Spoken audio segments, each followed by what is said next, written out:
साथियों, मेरे हरियाणा के बहनों भाइयों, हरियाणा जैसा राज्य हो, अन्नपूर्णा उत्सव हो और उसमें हमारे अन्नदाता किसान भाइयों की बात न हो, यह संभव नहीं है।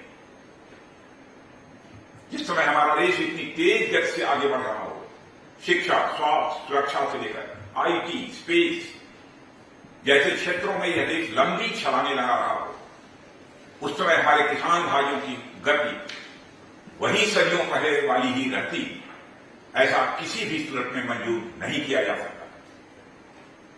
हम बचपन से ही पढ़ते आ रहे हैं कि हमारा देश एक कृषि प्रधान देश है। जब कोई भाषण होता था पहले भी बार बार हम कहते रहे हैं कि हमारा देश एक कृषि प्रधान देश है, और यह भी हम कहते रहे हैं कि हमारे देश की अर्थव्यवस्था सबसे ज्यादा दिन निर्भर करती है तो कृषि पर निर्भर करती है। पर जमीनी सच्चाई इससे काफी हद तक दूर हो चुकी है। आज हमारा देश कृषि प्रधान न होकर कृषक प्रधान देश होकर रह गया है। यानी जनसंख्या की दृष्टि से तो लगभग 60% आबादी कृषि पर निर्भर है, पर अर्थव्यवस्था में कृषि का योगदान लगभग 17% पर आकर सिमट गया है। यह हम सबके लिए बहुत बड़ी चुनौती है, चिंता का भी विषय है। पर पुरानी नीतियों के चलते हमारे देश की कृषि व्यवस्था धीरे धीरे घाटे का सौदा बनती चली। पूरे साल भर खेत में हाड़ तोड़ मेहनत करने के बाद किसान को जब कुछ मिलने की बारी आती है तो पता चलता था कि जितना हाथ में आया है उससे ज्यादा खेती में खर्च हो चुका है। कई बार तो पता चलता था जितना हाथ में आया है उससे तो पूरी लागत भी निकल रही। कारण ये कि हमारे किसान भाइयों को अपने अनुसार अपनी फसल बेचने की सुविधा नहीं थी। उन्हें छोटी छोटी जोतों पर ही खेती करने के लिए मजबूर होना पड़ता था, या इसी तरह के कई और समस्याएं थी। इन सबसे निजात पाने और देश के अन्नदाताओं की स्थिति और उनका जीवन स्तर सुधारने के लिए और उनकी आमदनी दोगुनी करने के उद्देश्य से हमारी सरकार ने कृषि व किसानों के लिए अनेक लाभार्थी योजनाएं लेकर आई है। साथियों, प्रधानमंत्री श्री नरेंद्र मोदी जी ने किसानों के कल्याण के लिए प्रधानमंत्री किसान निधि की, किसान सम्मान निधि की शुरुआत की, जिसके अंतर्गत सभी किसानों को 6,000 रुपये प्रतिवर्ष सीधे उनके खाते में दिया जा रहा है। करप्शन की कहीं कोई गुंजाइश नहीं है। जितना पैसा केंद्र से चलता है पूरा का पूरा पैसा आपके खाते में पहुंचता है। और मैं याद दिलाना चाहता हूं, एक बार इसी देश के प्रधानमंत्री श्री राजीव गांधी जी ने अपनी चिंता व्यक्त की थी, क्या करूं, 100 पैसा यदि मैं ऊपर से भेजता हूं, बामुश्किल लोगों तक 16 पैसा पहुंच पाता है। उस चिंता को हमारी सरकार ने चुनौती के रूप में स्वीकार किया। आज 100 पैसा यदि हम आपको भेजते हैं तो 100 का 100 पैसा आपके खाते में पहुंचता है। भ्रष्टाचार की कहीं कोई गुंजाइश नहीं है। इससे बढ़कर किसानों के प्रति संवेदनशीलता और क्या होगी।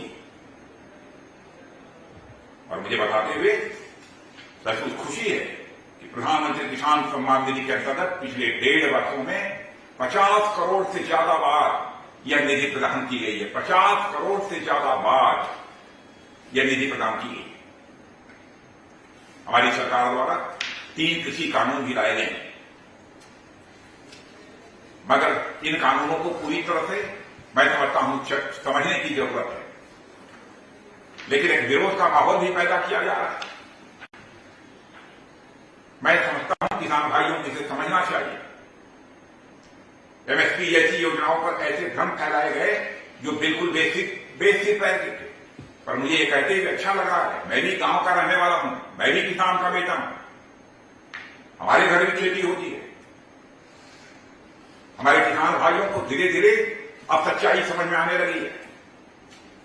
वे अपने लाभ हानि का कैलकुलेशन करने लगे हैं और इन कानूनों से होने वाले लाभों को समझने लगे हैं। और किसान भाइयों की जिंदगी में आने वाली समस्याओं को भी एक किसान होने के नाते मैं अच्छी तरह समझता हूं। मेरे बहनों भाई, मैंने किसान विधेयकों को अच्छी तरह अध्ययन किया है और मैं कह सकता हूं विश्वास के साथ इसमें ऐसा कोई क्लाज नहीं है मेरी जानकारी में जो हमारे किसान भाइयों के हितों के खिलाफ। और तो मैं कहता हूं कि यदि किसी को लगता है इन कानूनों में कोई ऐसा क्लाज है, कोई ऐसी धारा है जो किसानों के हितों पर चोट पहुंचाने वाली है? तो मैं पूरे विश्वास के साथ कहना चाहता हूं, किसान भाइयों के साथ बैठकर हम बातचीत करने के लिए तैयार हैं। आज सरकार द्वारा फसल बीमा योजना में सुधार किया गया है। मिनिमम सपोर्ट प्राइस को 1.5 गुना तक बढ़ा दिया गया। कोई उठाकर आंकड़े तो देखे। किसान क्रेडिट कार्ड से छोटे किसान भाइयों को सस्ते लोन की सुविधा दी गई है। 10 करोड़ से अधिक किसान परिवारों के बैंक खातों में 1.5 लाख करोड़ से अधिक की रकम, मैं फिर से दोहराना चाहता हूं, 1.5 लाख करोड़ से अधिक की रकम सीधे भेज दी गई। भारत के इतिहास में आज तक कभी नहीं। ये सभी कदम हमारे किसान भाइयों के सशक्तिकरण के लिए, उनको मजबूत बनाने के लिए उठाए गए। इसी तरह किसानों के साथ साथ श्रमिक भाइयों की स्थिति को देखते हुए भी, क्योंकि किसान के साथ साथ हमारे श्रमिक भाइयों की भी खेतीबाड़ी में बहुत ही महत्वपूर्ण भूमिका होती है। पिछली वर्ष सरकार द्वारा मनरेगा में 40,000 करोड़ रुपए की बढ़ोतरी की घोषणा की गई और अनुमान के मुताबिक इससे देश भर में 300 करोड़ मानव दिवसों के रोजगार मिलने की संभावना जताई गई।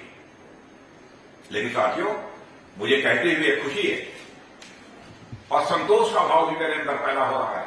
पिछले साल जब महामारी के चलते उद्योग धंधे ठप पड़ गए थे, उस दौरान मनरेगा से हरियाणा में रिकॉर्ड 180 लाख मानव दिवसों का रोजगार सृजन किया गया।